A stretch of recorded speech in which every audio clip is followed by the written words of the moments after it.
keajaiban masjid pertama di Jepang.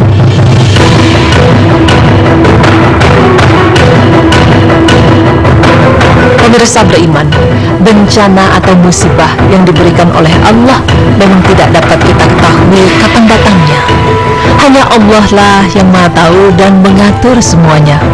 Sebagai manusia, kita hanya patut untuk bertawakal pada Allah serta mengharap mukjizatnya. Sama halnya dengan musibah, hanya Allah lah yang akan memutuskan kepada siapa mukjizat itu diberikan. Sangat banyak sekali contoh mukjizat-mukjizat yang diberikan oleh Allah SWT kepada hambanya, baik kepada manusia itu sendiri atau juga kepada tempat-tempat yang dirahmatinya. Tahukah Anda pemirsa, bahwa di Jepang terdapat masjid yang diselamatkan oleh Allah dari 2 bencana besar, dan hingga saat ini masjid tersebut masih berdiri kokoh. Seperti apakah masjid tersebut?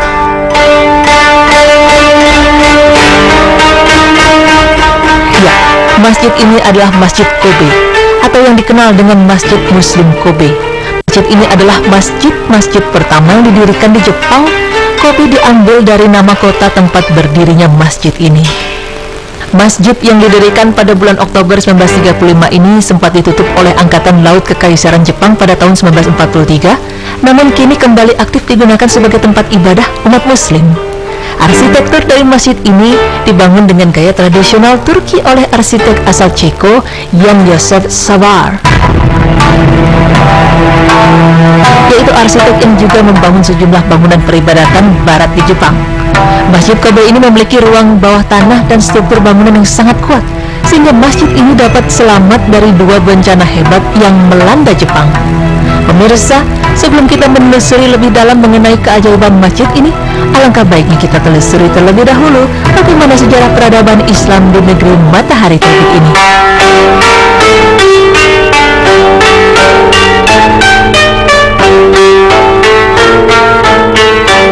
Pemirsa beriman, mungkin tak banyak dari kita yang mengetahui jelas sejarah masuknya agama Islam di Jepang, karena mungkin hubungan Islam dengan Jepang masih terbilang belia jika dibandingkan dengan Islam di negara-negara yang lain di dunia. Sebelum tahun 1900, hanya terdapat 2 negara di Asia yang menikmati kemerdekaan penuh, yaitu Kekaisaran Ottoman di Turki dan Kekaisaran di Jepang. Karena kedua negara ini berada di bawah tekanan negara-negara barat, mereka memutuskan untuk membangun hubungan persahabatan dan mulai bertukar kunjungan antar kedua negara. Sultan Abdul Hamid II yang memerintah Turki di era 1876 hingga 1909 mengutus Laksamana Uthman Pasha untuk melakukan kunjungan resmi ke Jepang pada tahun 1890 dengan armada laut yang bernama El Tobrul. Setelah Uthman Pasha selesai mengadakan pertemuan dengan Kaisar Jepang, dia dan 600 anak buahnya bersiap untuk pulang. Namun, tak jauh dari tepi laut Jepang dekat wilayah Osaka, kapal tersebut terserang badai dan kapal tersebut pun karam. Dalam musibah tersebut, awak kapal Turki meninggal lebih dari 550 orang, termasuk diantaranya Uthman Pasha. Kaisar Jepang pun melakukan upacara untuk memberikan penghormatan kepada mereka yang meninggal. Awak kapal yang selamat dibawa oleh 2 kapal Jepang untuk diantarkan ke Istanbul, sedangkan jenazah yang meninggal dimakamkan di dekat wilayah tersebut. Museum pun dibangun di samping pemakaman, dan hingga kini orang-orang Jepang dan Turki senantiasa melakukan peringatan atas musibah tersebut dalam 5 tahun sekali. Walaupun pemerintahan mereka telah berganti, ini merupakan bukti ketulusan warga Jepang dalam menjalin persahabatan dengan Turki.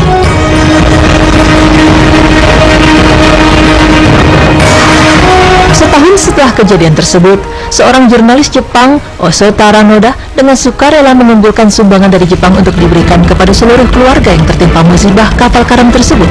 Dia pergi ke Istanbul pada tahun 1891 untuk memberikan sumbangan yang terkumpul kepada Kesultanan Utsmaniyah dan diterima langsung oleh Sultan Abdul Hamid II. Ketika tinggal di Istanbul, Oso Taranoda bertemu seorang Muslim Inggris, yaitu Abdullah Ghulam. Setelah terjadi dialog antara mereka, Oso Taranoda masuk Islam. Namanya pun diganti menjadi Abdul Halim. Dialah yang diyakini dunia sebagai orang Jepang pertama yang memeluk agama Islam. Langkahnya diikuti oleh Yamada yang datang ke Istanbul pada tahun 1893, yang juga membawa sumbangan untuk keluarga yang tertimpa musibah kapal karam tersebut. Setelah ia tiba di Istanbul, Sultan Abdul Hamid II meminta kepadanya untuk mengajarkan bahasa Jepang kepada para perwira Utsmani. di Istanbul yang mudah memeluk agama Islam dan mengganti namanya menjadi Khalil atau Abdul Khalil. Ia menjadi orang Jepang kedua yang memeluk Islam.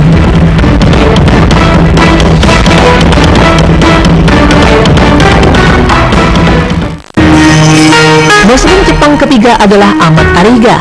Ia masuk Islam ketika ia berkunjung ke kota Bombay, India untuk berdagang.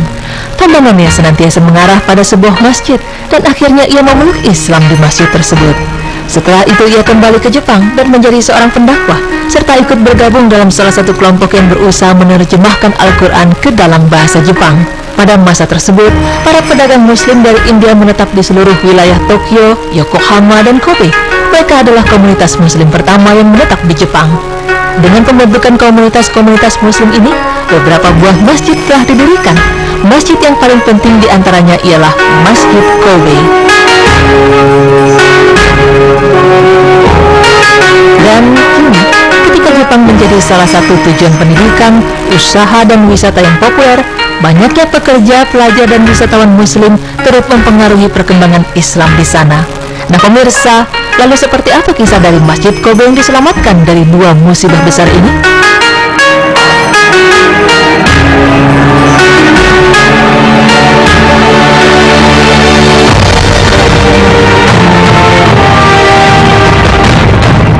Kisah ini berawal pada tahun 1945.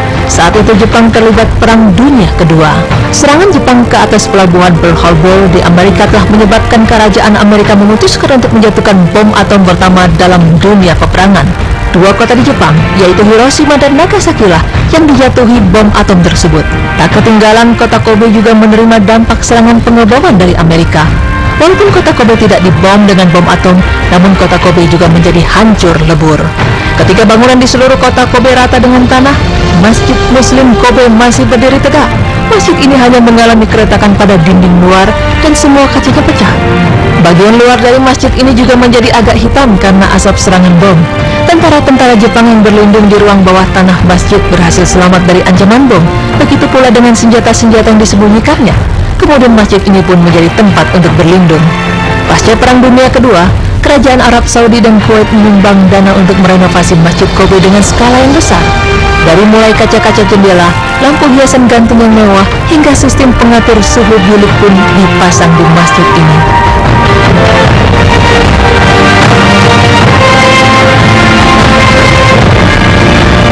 Sekolah yang hancur akibat perang kembali dibangun, dan beberapa bangunan tambahan pun mulai didirikan. Umat Islam di Kobe pun kembali menikmati kegiatan-kegiatan keagamaan mereka di Masjid Muslim Kobe. Namun kekokohan Masjid Muslim Kobe kembali diuji dengan gempa bumi paling dahsyat tahun 1995. Gempa bumi ini merupakan gempa bumi terburuk di Jepang sejak gempa bumi besar Kanto pada tahun 1923. Para ahli menyebutkan kalau gempa itu disebabkan oleh 3 buah plat yang saling bertabrakan, yaitu plat Filipina, plat Pasifik, dan Eurasia.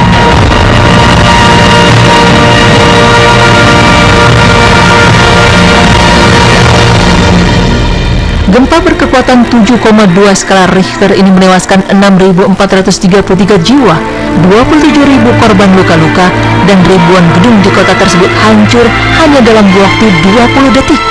Selain itu, gempa Kobe juga mengakibatkan kerusakan besar bandar seluas 20 km dari pusat gempa. Keajaiban kembali terjadi pada Masjid Muslim Kobe. Meskipun seluruh kota Kobe hancur, namun hingga kini Masjid Kobe tetap berdiri kokoh dan tegak, seakan tidak goyah meskipun dihantam oleh berbagai bencana. Pemirsa beriman, itulah sepenggal kisah dari keajaiban masjid pertama di Jepang. Semoga informasi ini dapat menambah wawasan agama kita, terutama dalam sejarah peradaban Islam di berbagai penjuru dunia. Dan dari kisah Masjid Muslim Kobe ini dapat mengingatkan kita kembali tentang betapa besarnya kuasa Allah Subhanahu wa Ta'ala terhadap segala yang ada di muka bumi ini. Segala musibah, penyakit, mukjizat, dan hidayah adalah hanya dengan kehendak Allah Azza wa Jalla.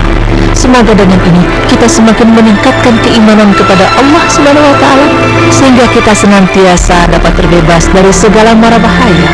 Amin ya rabbal alamin.